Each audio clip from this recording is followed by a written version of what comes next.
Hello and welcome to another episode of the Contractor Growth Show. My name is Mark. I'm your host. And today I'm talking with Troy Aylesworth of Truss Design Build in West Seattle, Washington. Troy, thank you so much for being with us today.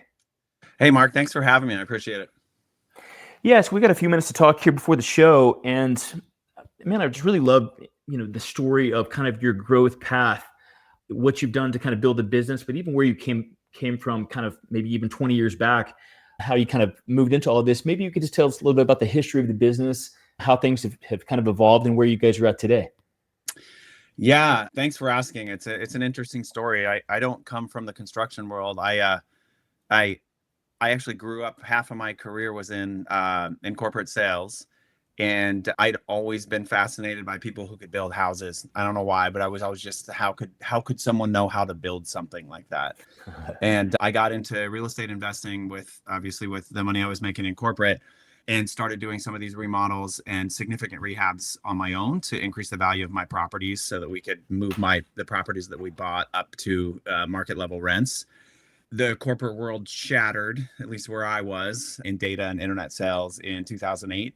And I was like, well, I can do some construction. I got to do something. And so started out on Craigslist. I just luckily got connected to Home Depot. Interestingly enough, this is like 15 years ago. I did bathrooms and kitchens for them for years. And it was just a lead stream, just regular customers that would come in, and kind of cut my teeth there. And as any good contractor knows, or at least that I learned, if you can do a bathroom, like a full stripped down bathroom, you learn all the trades. You learn plumbing, you learn electrical, drywall, framing, tile, all the and finish work. All of the trades are involved in those types of projects. Similar with kitchens.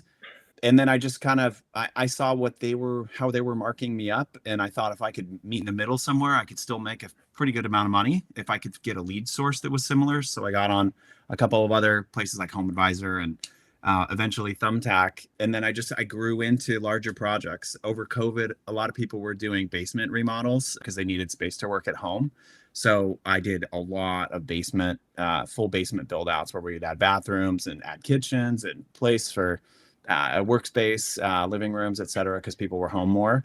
And the last several years, including those, I'd started working with designers and architects, which is a significant step upwards in terms of the market segment that you're working with, right? So the clientele that is willing to work with designers and willing to work with architects typically has a higher end product. They're much bigger projects in general. So they're more interesting to work on than just kind of that knock out the bathroom with just something that's just like a cosmetic, right? So we do a lot more artistic work, I would say. So it's been a really interesting journey. You mentioned my new company, Truss Design Build. So I've been running as Ascenus Ventures, which was my holding company for my real estate investments. And just recently, I'm going to start a construction company. Not use my holdover business from my previous life. So it's called Truss Design Build, TRUSS. We wanted to use a structural element in the name. Nice. So yeah, I'm full on marketing and just moved all of my systems over to House. That has been a game changer in terms of saving time for me and estimating change orders. Still working on the invoicing thing with them, and then I'm actually getting ready to set up marketing with them as well, because again, the clientele, if you look at the types of products that I want to, or the types of services and the type of projects that I want to work on, the House clientele is typically a higher end client, right? Bigger projects, more detailed projects. So anyway, yeah, that's the journey so far. Very cool. So, I talk with some of my favorite conversations are talking with folks that have actually pivoted to construction from another industry altogether. So, I mean, we talked about some of your different, work and career stuff from way back when, and then you had kind of a corporate career, you also had a real estate career in there. I mean, and so when I hear that, and I hear that you have, got some diverse experience and you've been like an investor, out just really doing that side of things, and are now building, it makes me really think that you really approach this like intentionally. And I just kind of get that from you anyway, that you're just an intentional dude and you really think about things a lot.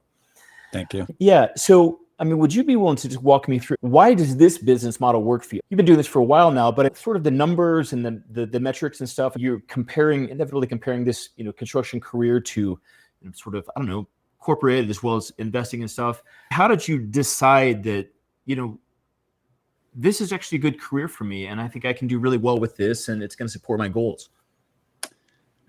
Oh, that is a question I hadn't spent a ton of time thinking about, because it came down to, like I said earlier, I always wanted to know how to build a house. Well, I can build a house with my own hands now. It's just, obviously it's very slow if it's just me, right? Or comparatively slow, right? I tell you, coming from the corporate world, I didn't understand the labor world, to be honest. I've met phenomenal people. And I'm not saying that I just didn't know much of the labor world, right? That's just not the world that I'd grown up in, right? I've met phenomenal people. I get the amazing customers, right? I'm actually friends with most of my customers. They've invited us over for dinner. I stay in contact with them, family pictures. Like I can relationship build, which has been one of my strengths. I mean, that's why I was good at sales, but I really like my clients, and I love, at the end of a project, I've taken something that was just an idea, a 2D idea, and I've made it into reality. And it's something I for the longest time, I didn't actually know I could do. And then the last part is like, I didn't know you could really make it in construction. Like I can build a business here that I enjoy, that gives me a lot of the freedom that I want, right? The relationships that I want. I'm selling a product that I believe in because it's me, right? I'm not selling someone else's project that they may or may not be able to support. I'm 100% on the hook for what the client receives, right? In the corporate world, I'm selling an entity that may or may not service you correctly, right? Or the way that I pitched it, right? So I'm on the hook for all of it. And you can make really good money. I had no idea. And so it checks all the boxes, right? And I didn't know until I'd been doing it for 10 years. I'm like, I just looked around like, I think we're doing okay. Like, what if I take it the next step? What can we really do with it? So that is so cool. Yeah, thank you. Not coming from the industry has meant that I've had to, I've kind of had to learn this through the school of hard knocks, as it were, right? But yeah, and that's actually another question that I have. I talk with, sometimes like third generation builders, right? They didn't have any choice. Like my grandfather started this company in 1962 or whatever. But you've taught yourself how to do this. I mean, how did you teach yourself how to build? I'm a builder from back in the day. I worked, under a bunch of guys and still never really went out on my own. I mean, it was always, I had, jobs in construction for, 8 years or so, 8 or 10 years. And it's actually cool to hear that you're like, man, I can actually go out on my own and make this work. And I never made that leap myself. Did you work for other guys? Did you take classes? I mean, did you just get out there in the field and just do it, learn from subs? I mean, how did you learn? How did you go from, I don't know how someone builds a house to, well, I can build a house. I got that down. It's interesting. So my real estate investments, I did with my dad. My dad taught me the basics. We learned framing, drywall, all the plumbing, like the basics of plumbing. Then when, interestingly enough, because we had YouTube and obviously Google, in my early days, a client would ask, like really early days, can you do X? And I'm like, sure. And I think I had it, but I could go research it really easy. And so I'd figure out how to do it. So I've always been, my dad made me learn how to work on how to build things when I was young. He's like, he's a financial analyst, but like he's a garage tinkerer guy, right?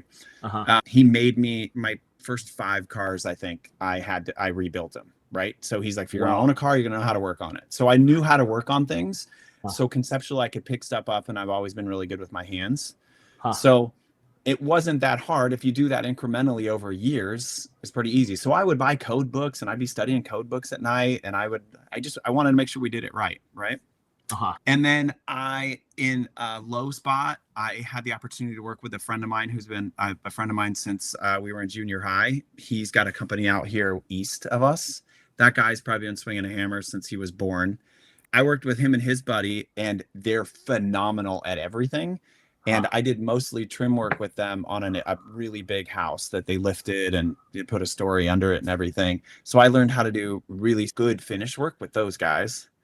I have another friend, Mark, who has another company south of here who I just kind of met. I met through a family member, actually. They do, you know, they do massive remodels and they're busy out like 2 years right now. Well, I could call him. So I just, I wanted to learn, and I either had resources and people around me.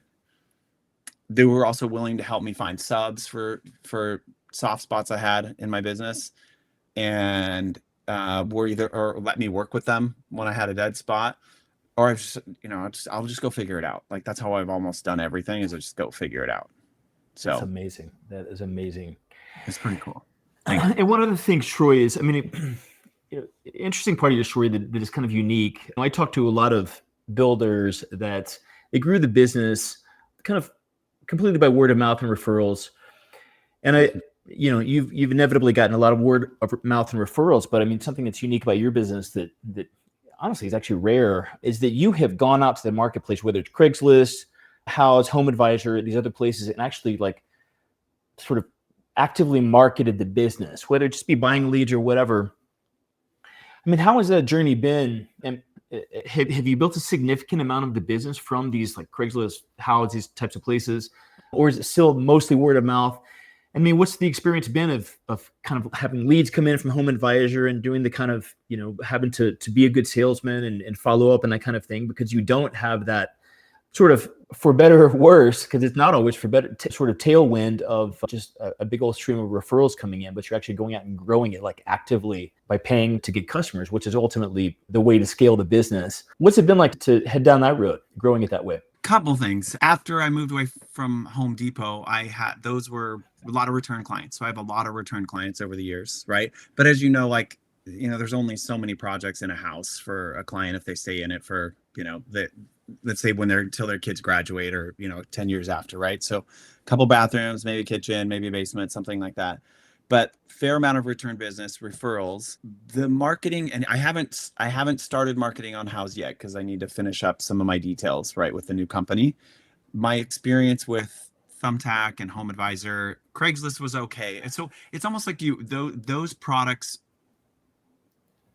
generate different tiers of client, right? Home Depot is generally speaking, a very mid-tier client that wants a cosmetic, right?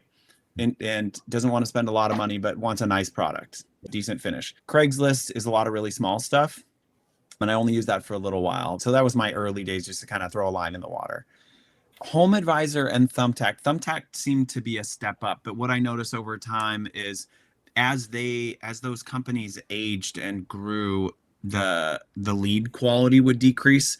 Generally speaking, it would be more and more leads would be duds, right? And so I don't know if that is because there were more contractors involved or if there was something going with the algorithm. I don't know exactly what it was, but it would be fine. It'd be sufficient to keep business going, right? And then a fair amount of word of mouth. Like someone called or was talking to a friend. They needed a contractor because, I don't know, they wanted a porch refinish or they wanted a rooftop deck built or something like that, right? And then as I grew, I felt much more confident working with designers and architects. So that's another, like a different tier altogether. So a client that's willing to pay for design and architecture up front is a client that's much more willing to do it. There's more money in the project. It's a much bigger project and generally a better finished project. So I think it depends on where you're at in the business, because I wouldn't advertise on Craigslist now. Okay. Mostly because it's just there's time involved, and I just don't think that mark's there. Thumbtack, maybe. I probably wouldn't go back to HomeAdvisor, but House, what I'm expecting is House, and my next step is also to go market to. My goal is 5 architects in town and 5 new interior designers. I'm assuming that, let's say, if 20% of that works, right? Then I'll have sufficient leads to grow the business to where I need it this year and next year from them alone, because again, they're in the client tier that is already willing to do the spend, right? That is awesome, man. So, I mean, you're going to go reach out manually, say, hey, we've got Truss Design Build here. We're here in town with you guys. We're West Seattle. reach directly out to architects, interior designers, because just the nature of the fact that how people have approached them and how they would eventually, start to work with you just means that they're at kind of a higher level, bigger projects. That means less projects that you need to do to meet your revenue goals. And, probably with higher end clients also probably easier to work with, to what we've seen. I hesitate, but yeah, it sounds like you were in sales too, right? So it's always this way. It's that the big, so in telecom, it was a giant sale and a small sale took the same amount of time, but you made way more money on the big sale, right? With the same amount of effort involved. So the bigger projects, they do take more time, but there's a different level of flexibility with the client. And also, like I said, the product that you get to work with, right? The aesthetic element of that project is significantly different than a client that's just looking for a cosmetic. Interesting. Yeah. So, okay, if you're listening to this, I don't want this to pass by what Troy is talking about right here. And I mean, it's even worth rewinding 5 or 10 minutes and listening to this again. I mean, this is very valuable stuff, guys. So what Troy just did is he went through and outlined like one after another lead sources that are paid lead sources inevitably, and the quality of them. And as a salesman, someone coming from a sales background, and I'm certainly coming from a sales background as well. I mean, I instantly recognize the wisdom of this.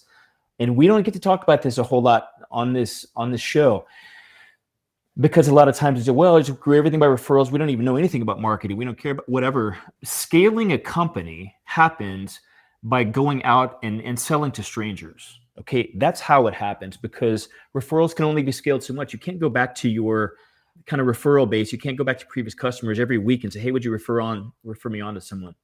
But you're not even doing that anyway either. But you can only do that so much, right? And so if you want to scale your construction company, if you want to grow at 20, 30% a year and have some aggressive growth, you're going to need to go out into the marketplace and find one of these areas to open up a channel to meet with strangers. And Troy has just gone through here and said, I wouldn't advertise on Craigslist anymore. Maybe Thumbtack, right? Houses where he's looking at now.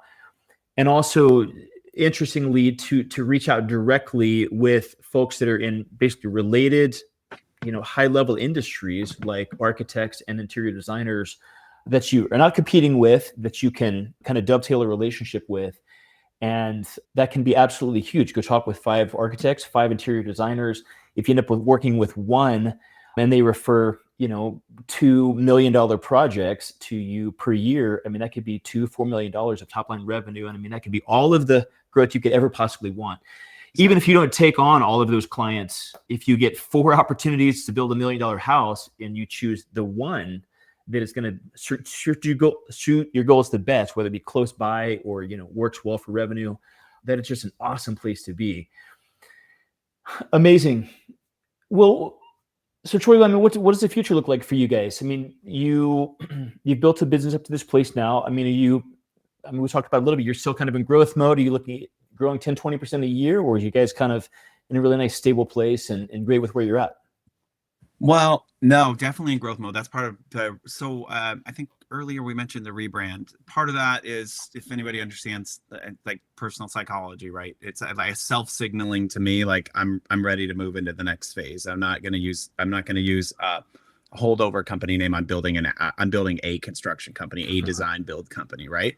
And so I'm going to build that the way I've built my other companies that I've built, which is a lot of what we're talking about, right? It's the right sort. Like I've spent the time understanding what my lead sources are and ways to market. Plus, there's the old organic marketing and something that I haven't mentioned, like yard signs at a job site, right? A lot of guys do that. But one of my buddies that has a much bigger company than mine, they get a couple leads a year from just that. Right. Wow. I'm just finishing door cards. So when we do a job, I'll go around and drop 20 cards off around the houses around the neighborhood. So people know, because people are always looking for a contractor. Right. So smart. And then I've done some stuff on our marketing so that you have a client has immediate access to know that I'm a licensed and bonded contractor. So links to LNI, links to the website, links to my house profile and maybe my Thumbtack profile and things like that. So just things to make it easier to build trust with the client. And I wanted to say too that it's now that I'm using, so I used to do a lot of the work with my own hands on the smaller projects, bathrooms and kitchens. I do them all by myself, and some of the basements in the early days, I do them all by myself. Right. It's really hard to scale with one guy. Right. So now I have subs for all of my trades, maintaining my relationship with my clients so that I can, I mean, to me, I really like that I build friendships with my clients. Maintaining that, I feel like is my key to success for growing my business further. So, I mean, next year I did our highest revenue ever last year. So not huge, but for one guy, just under $1 million. Awesome. I would love to get in the $1.5 million, $2 million this year. Gotcha. By the middle of next year. And then I mean, if I'm in that territory, I can grow a little bit, but I'd have to scale a lot. Because as you know, building a business to $1 million that's kind of a threshold stage for a lot of companies, right? And there's a fair amount of effort. The next big steps require a lot of significant changes to really grow. So I'd have to get project managers and people involved to be able to manage enough jobs to make that work. So I may or may not get there, but I do certainly expect to double or 1.5, 2x in the next year or two. Love it. Yeah. And I think that's really possible, especially with the way that you're approaching this. I mean, again, it can't be overstated. The things, Troy, you're saying here is rare and unique. I mean, I'm not just, you could accuse me of blowing smoke. I'm not just trying to be flattering here. I really mean it. I mean, as someone that helps companies grow, I mean, I'm hearing all the right things here. And Troy, really appreciate you sharing those numbers as well, right? It's cool. I don't know if I should have it. It's totally fine. And they're small, but it's great. It's great just to hear where things are at. You know, sometimes, you know, that's just people kind of dance around that kind of stuff. And it's just, we're all kind of curious about that kind of thing. You know, as a single person business, you know, working with subs, you know, kind of, you know, what are some ranges, some targets we can kind of expect to get at? Fantastic. Well, so Troy, if folks are in the West Seattle area, they're looking for a, design build company. I know that some of these things are still kind of in process. I mean, what are a couple, regarding kind of getting in touch with you guys, but where are a couple of good places to find you and get in touch and see if it may be a good fit to hire you for their services? Well, my new website will be up shortly in the next week or so. We are on House, again, Truss, Truss Design Build. I mean, those are the two main ones. I mean, if you Google, you'll probably find it as well. And then I might be around your neighborhood. So we service from basically Burien, which is south of the airport here, up to roughly Shoreline, which is north of Seattle, and then out to the east side, which is Bellevue, Kirkland, and the like North Renton area. So, and Mercer Island, of course, where we used to be. Okay, so nice geographic area you guys are willing to service. Yeah, there's a lot of business here, and there are a lot of contractors. So about a 10-mile radius is about as far as you need to go. So, okay. Yeah. Great. Fantastic. Well, and then your website, is going to be trussdesignbuild.com. I bought 4, as any good person would, I bought 4 URLs.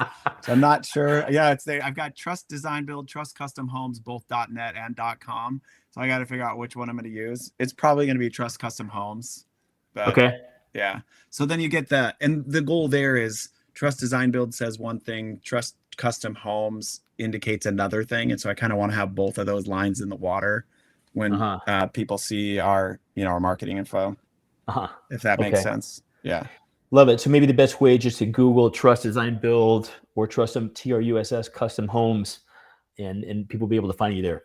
Yep. Perfect. Well, Troy, thank you so much, man. I'm excited to hear how things go. I mean, we'd love to check back in the future and see, how things are going with you guys when these sites are up, how things are working with House. And we'd love to ultimately have you on the show again one of these days at some point in the future, if you'd be willing. Yeah, I'd love to. It'd be great to tell you how well I executed on my goals. Love it. Great. Well, thank you for your time, Troy, today. And we'll talk with you again one of these days soon. All right. Thanks, Mark. Okay. Take care. Bye.